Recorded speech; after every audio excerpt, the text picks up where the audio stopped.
La mondialisation a permis aux moyens de communication modernes, comme donc justement Internet, de proposer un produit religieux qui est coupé de son contexte historique, qui est coupé des civilisations, de toutes les civilisations, qui est coupé de l'histoire, pour justement faire miroiter aux jeunes l'illusion d'atteindre du pur religieux, et où il ne serait pas nécessaire de savoir pour croire. On leur dit même, moins tu sais, mieux tu crois.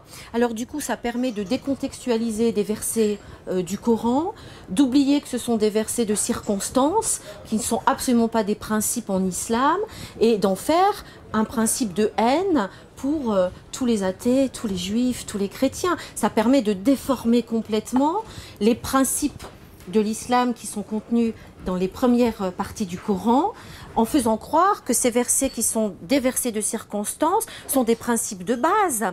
Ça permet aussi de faire croire que finalement les autres musulmans n'étaient pas des vrais musulmans, que l'ennemi vient de l'intérieur, qu'il faut se méfier de celui qui ne dit pas comme toi, parce qu'au fond il est jaloux, parce que toi tu possèdes la vérité. Vous voyez, on est vraiment dans un mélange. Et puis il n'y a pas que la mondialisation.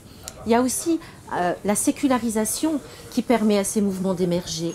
Parce que paradoxalement, on est dans des sociétés européennes qui ont travaillé la laïcité, mais qui ont aussi travaillé la sécularisation.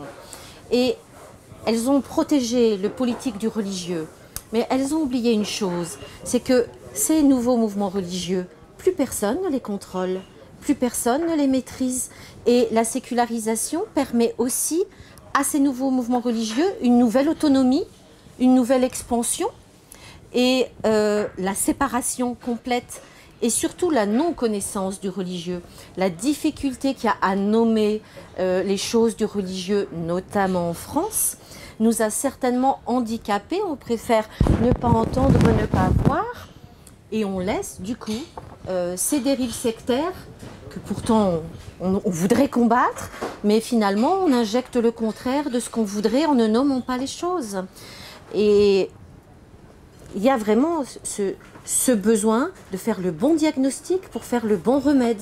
On ne peut pas continuer à faire le procès de l'islam comme si par essence c'était une religion violente et ne pas travailler sur les procédés d'endoctrinement, les étapes d'emprise mentale qui touchent des jeunes tellement différents au niveau social, au niveau culturel, au niveau même des familles, des profils psychologiques. Quand même, c'est une vraie question.